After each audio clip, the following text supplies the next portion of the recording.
Hello दोस्तों, आज हम बात करने वाले हैं कि बच्चों में जो दस्त लग जाती है, जिसे हम डायरिया या लूज़ मोशन कहते हैं, तो ये क्यों होता है बच्चों में और जब बच्चों को दस्त लग जाती है, तो हम बच्चों का ख्याल कैसे रखें? तो सबसे पहले तो ये समझते हैं कि बच्चों को दस्त या लूज़ मोशन क्यों लगती है। देखिए, दस्त और लूज़ मोशन लगने का जो सबसे इम्पोर्टेंट कारण है, वो है कि कभी भी अगर हम जो खाना खाते हैं या फिर जो पानी हम लेते हैं, उसके अंदर कोई कंटामिनेशन है, अगर वो साफ़ नहीं है, तो जो जर्म्स, बैक्टीरिया व या वायरस उसके अंदर होते हैं, वो हमारे इंटेस्टाइन को या फिर हमारे आंतों में जाके इन्फेक्शन करते हैं और वहाँ पर वो डैमेज करते हैं, जिसकी वजह से वहाँ से पानी लीक होना शुरू होता है। जो इंटेस्टाइन का काम है कि हमारे खाने और पानी को एब्ज़ॉर्ब करना, वो नहीं हो पाता है और जिसकी वजह से पानी लीक होने लगता है और बार-बार बच्चा लूज़ मोशन या फिर जिसे दस्त कहते हैं, वो करने लगता है। बॉडी जो है वो पानी की तरह वाटरी हो जाती है और वो बार-बार बच्चा करते रहता है। कई बार ये पॉटी करने की वजह से बच्चे का जो निचला हिस्सा है वो भी छिल जाता है। तो ये जो प्रॉब्लम है, इसका मूल कारण है बच्चों को इन्फेक्शन लगना। ये एक और चीज़ इसमें होता है जो छोटे बच्चों में होता है स्पेशली कि बच्चे क्या करते हैं, हर चीज़ जो ज़मीन पे गिरी होती है उसको उठा के मुँह में डाल लेते हैं। तो उसमें भी कई बार अगर जर्म्स लगे रहते हैं तो इससे भी छोटे बच्चों को लूज़ मोशन हो जाता है। तो इसमें हमें ये ध्यान रखना है कि जब भी हमारे घर में छोटे बच्चे हैं तो हमें रेगुलरली अपने घर के सरफेसेस को क्लीन रखना है ताकि ये इन्फेक्शन के चांसेस बच्चे को कम रहें। अब बात करेंगे कि लूज़ मोशन या डायरिया कहते किसे हैं। देखिए, डायरिया का मतलब होता है कि अगर बच्चा दिन में 3 बार से ज़्यादा पानी की तरह वाटरी लूज़ मोशन कर रहा है, तो उसको हम डायरिया कहते हैं। बट ये जो डेफ़िनिशन है, ये तभी एप्लीकेबल होती है जब बच्चा 6 महीने से ऊपर होता है। 6 महीने से कम उम्र के बच्चे जो कि स्पेशली माँ का दूध ले रहे होते हैं, वो अक्सर दिन में 7 से 8 बार पतली सेमी सॉलिड मोशन करते हैं, जो कि नॉर्मल है। तो 6 महीने से ऊपर के बच्चे अगर दिन में 3 बार से ज़्यादा पानी की तरह पॉटी करते हैं तो उसको डायरिया बोलते हैं। और 6 महीने से कम उम्र के बच्चों में डायरिया आपको अगर ऐसा लगता है कि बच्चे की जो मोशन है उसकी जो गाढ़ापन है वो जितनी होती है सेमी सॉलिड की तरह होती है, उससे भी पतला एकदम पानी की तरह हो रहा है, तो आप उसको डायरिया समझ सकते हैं। बट इसमें अपने से जजमेंट करने की जगह पर बेहतर ये रहता है कि हम एक बार अपने पीडियाट्रिशियन से चेक करा लें, क्योंकि 6 महीने से छोटे बच्चे जो है वो बार-बार मोशन करते हैं, वो दिन में 7 से 8 नॉर्मली मोशन कर लेते हैं, तो इसमें सिर्फ़ कितनी बार बच्चा मोशन कर रहा है, इससे हम पता नहीं कर सकते कि बच्चे को डायरिया हुआ है कि नहीं। उसमें ब मोशन की जो कंसिस्टेंसी है और उसकी जो क्वालिटी है, वो देख के पता किया जा सकता है, तो उसके लिए आप पीडियाट्रिशियन की मदद, अपने डॉक्टर की मदद ले सकते हैं। बच्चे को लूज़ मोशन हो रही है या डायरिया हो रहा है या दस्त लग गई है, तो उससे उसको क्या नुकसान होता है या फिर क्या प्रॉब्लम होती है? देखिए, लूज़ मोशन में एक जो मोस्ट इम्पोर्टेंट प्रॉब्लम ये होती है कि लूज़ मोशन की वजह से बॉडी से बहुत सारा पानी निकल जाता है और डिहाइड्रेशन होती है। तो डिहाइड्रेशन की वजह से कई बार हमारे किडनी पे असर पड़ता है, पेशाब की मात्रा कम हो जाती है, जो कि एक सीरियस प्रॉब्लम है। दूसरी जो प्रॉब्लम लूज़ मोशन के वक़्त होता है कि खाना सही तरह से पचता नहीं है और वो हमारे बॉडी में सही तरह से अब्ज़ॉर्ब नहीं होता है, अंदर नहीं जाता है, तो वीकनेस होती है। बार-बार लूज़ मोशन होने से बच्चों की जो पॉटी एरिया है, जो डायपर एरिया है, वहाँ पर रैश बन जाता है, छिल जाता है, जलन होने लगती है, तो बच्चा बहुत रोता है और परेशान हो जाता है।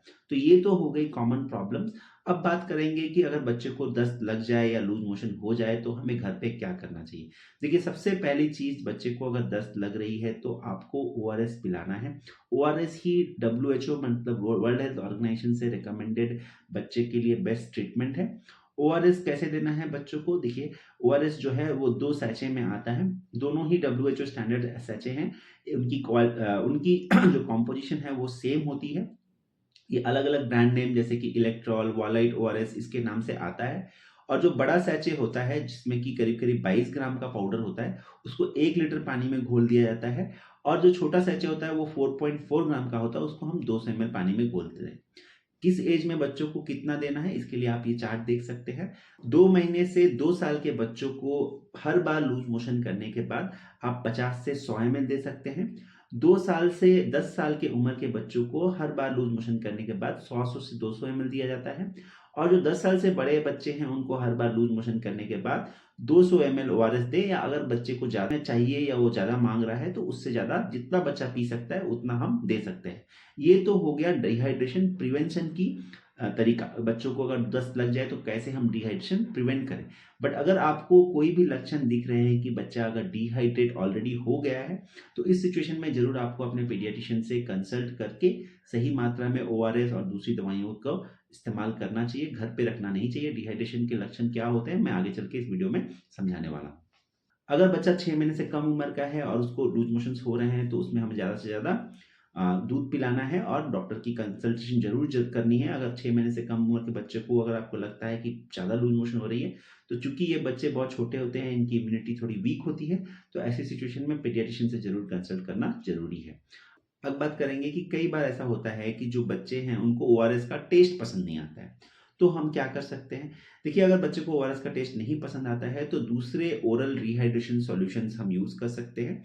जैसे कि मान लीजिए, अगर आप कोकोनट वाटर में 1 चुटकी नमक डाल देते हैं, नारियल के पानी में 1 चुटकी नमक डाल के हम बच्चे को दे सकते हैं। सिमिलरली दाल का पानी, चावल का पानी, नींबू पानी, इन सब में भी थोड़ा-थोड़ा नमक डाल के हमें बच्चों को दे सकते हैं। सॉल्टेड लस्सी, मतलब लस्सी जिसमें थोड़ा-सा नमक डाला गया हो, वो हम बच्चे को दे सकते हैं उनकी रिहाइड्रेशन के लिए, मतलब उनकी बॉडी में पानी की मात्रा कम ना हो, इसके लिए ये सब लिक्विड हम उनको पिला सकते हैं। सॉल्ट पे मैं क्यों इतना जोर दे रहा हूँ कि देखिए, बॉडी में अगर पानी हमें अब्ज़ॉर्ब करना है, तो थोड़ा-सा सॉल्ट की मात्रा ज़रूरी है, क्योंकि सॉल्ट के साथ ही बॉडी में पानी अच्छी तरीके से अब्ज़ॉर्ब होता है।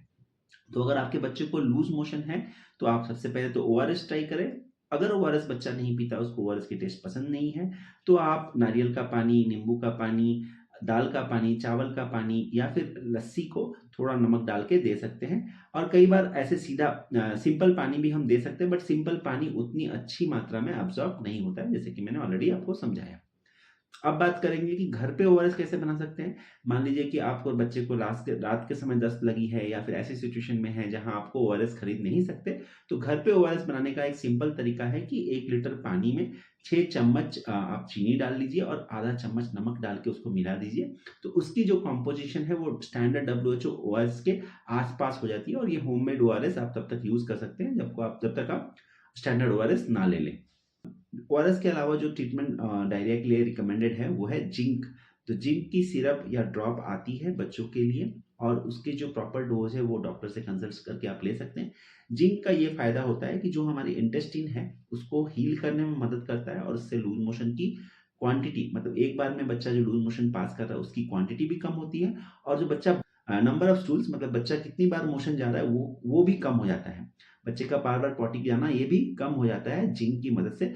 जिंक बहुत इफ़ेक्टिव मेडिसिन है और ये डब्ल्यूएचओ द्वारा रिकमेंडेड है। और जिंक की जो ड्यूरेशन है जनरली वो 10 टू 14 डेज़ की होती है। आप अपने पीडियाट्रिशियन से प्रिस्क्राइब किए ड्यूरेशन में पूरा जिंक को लें। ये नहीं कि अगर लूज़ मोशन बंद हो जाता है तो आप बंद कर दें, जब तक पीडियाट्रिशियन ने प्रिस्क्राइब किया है 10 दिन या 14 दिन के लिए, तो उतने समय तक दें ताकि अच्छे से इंटेस्टाइन हील हो जाए और बच्चे को बार-बार लूज़ मोशन ना हो। इसके अलावा भी लूज़ मोशन के वक़्त हम प्रोबायोटिक यूज़ कर सकते हैं। प्रोबायोटिक का मतलब होता है कि गुड बैक्टीरिया, अच्छी बैक्टीरिया जो हमारे इंटेस्टाइन में जाके रहते हैं और बैड बैक्टीरिया की इन्फेक्शन को प्रिवेंट करते हैं, उसको बचाते हैं, हमारे इंटेस्टाइन को बुरे बैक्टीरिया के इन्फेक्शन से बचाते हैं। इसमें बहुत सारे लोग इंट्रोजर्मिना, इकोनॉम ये सब चीज़ें यूज़ करते हैं। जनरली प्रोबायोटिक्स आपको डॉक्टर की प्रिस्क्रिप्शन के सहारे ही लेना चाहिए। अब बात करेंगे कि क्या हमें बच्चों को जब लूज मोशन हो रहा है तब एंटीबायोटिक देना चाहिए। देखिए, डायरिया या जो लूज मोशन या दस्त है बच्चों को, वो कई बार वायरल इन्फेक्शन की वजह से होती है और अक्सर हमें एंटीबायोटिक की ज़रूरत नहीं पड़ती है। तो बिना डॉक्टर के प्रिस्क्रिप्शन के आपको लूज मोशन के वक्त बच्चे को कोई भी एंटीबायोटिक फार्मेसी से लाके अपने से नहीं देना है, क्योंकि उससे कई बार बच्चों को नुकसान होता है। तो एंटीबायोटिक डॉक्टर के प्रिस्क्रिप्शन के बाद ही आप लें। अगर घरेलू इलाज कर रहे हैं तो ओआरएस और जिंक और प्रोबायोटिक के सहारे ले आप कर सकते हैं। बात करेंगे कि कब हमें बच्चों को डायरिया के वक्त हॉस्पिटल ले जाना चाहिए या इमरजेंसी ले जाना चाहिए। देखिए, जब भी डायरिया के वक्त लगे कि बच्चा डिहाइड्रेट हो गया है, डिहाइड्रेशन के लक्षण बच्चे को आ गए हैं, तो आपको हॉस्पिटल ले जाके जरूर चेक कराना चाहिए। उसमें सबसे इंपॉर्टेंट लक्षण होते हैं, बच्चे का जो मुंह है वो सूख जाता है, आंखों से आंसू आना बंद हो जाते हैं, बच्चा पेशाब करना कम कर देता है। अगर बच्चे ने 6 घंटे में एक बार पेशाब नहीं किया तो इसका मतलब उसको डिहाइड्रेशन हो गई है। बच्चे के स्किन पे रिंकल पड़ जाते हैं, या फिर बच्चा लेथार्जिक हो रहा है या बार-बार वॉमिटिंग कर रहा है।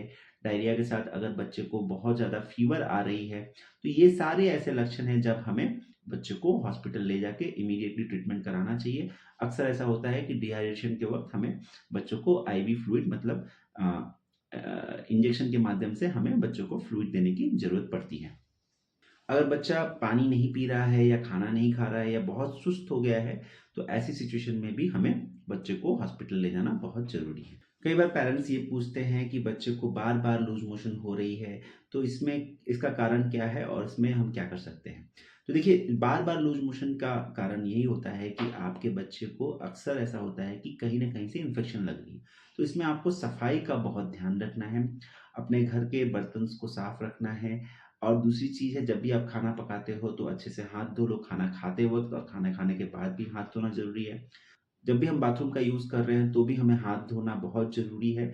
इसके अलावा एक और चीज़ का ध्यान रखें कि जो भी पानी आप यूज़ कर रहे हैं, अगर बच्चे को बार-बार लूज़ मोशन हो रहे हैं तो वो पानी आप बॉयल करके यूज़ करें, ताकि उसके अंदर जो भी जर्म्स हैं वो क्लीन हो जाएँ और बच्चे को क्लीन पानी मिलता रहे। इसके अलावा भी अगर आप बच्चे के डायपर्स चेंज कर रहे हैं या फिर उसकी पॉटी को साफ कर रहे हो, उस समय पे भी साबुन से हाथ धोना खुद का और बच्चे का, ये बहुत इम्पोर्टेंट हो जाता है बार-बार डायरिया प्रिवेंट करने के लिए। एक और इम्पोर्टेंट क्वेश्चन जो पूछा जाता है कि अगर बच्चे को लूज़ मोशन हो रहा है तो क्या हम उसको दूध पिला सकते हैं? देखिए, दूध पिलाना, अगर छोटा बच्चा 6 महीने से कम उम्र का है तो माँ का दूध तो बच्चे को ज़रूर पिलाना है। अगर बच्चा 6 महीने से बड़ा है और हम उसको माँ का दूध दे रहे हैं या फिर गाय का दूध, अगर 1 साल से बड़े बच्चे को हम दे रहे हैं, अगर 1 साल के बड़े बच्चों को हम गाय का दूध दे रहे हैं तो दूध को बंद नहीं करना है। अक्सर जो डायरिया 14 दिन से कम दिन की होती है उसमें दूध बंद करने की कोई ज़रूरत नहीं पड़ती है। बट अगर आपके बच्चे को जो डायरिया है वो 14 दिन से ज़्यादा है या फिर अगर बच्चे को किसी तरह से लैक्टोज़ इंटॉलरेंस है, लैक्टोज़ वो पॉलीसैकेराइड या कार्बोहाइड्रेट होता है जो हमारे दूध के अंदर होता है। तो ऑलरेडी अगर आपके बच्चे को कोई लैक्टोज़ इंटॉलरेंस है तो उस सिचुएशन में डॉक्टर की परामर्श लेके, उनकी एडवाइस लेके आप दूध बंद कर सकते हो। बट जनरली जो कम ड्यूरेशन की डायरिया है, 14 दिन से कम दिनों की डायरिया, उसमें आपको दूध बंद करने की ज़रूरत नहीं पड़ती है। डायरिया से रिलेटेड जो इंडियन अकेडमी ऑफ पीडियाट्रिक्स की एक गाइडलाइंस है, उसका लिंक मैंने डिस्क्रिप्शन में डाल दिया है, उसको खोल के आप पढ़ सकते हो अगर आपको और भी अच्छी जानकारी की इच्छा है। इस वीडियो में दी गई सारी जानकारी और सुझाव सामान्य स्वास्थ्य जानकारी है। किसी भी सुझाव का उपयोग करने से पहले अपने डॉक्टर की एडवाइस या सहमति जरूर लें।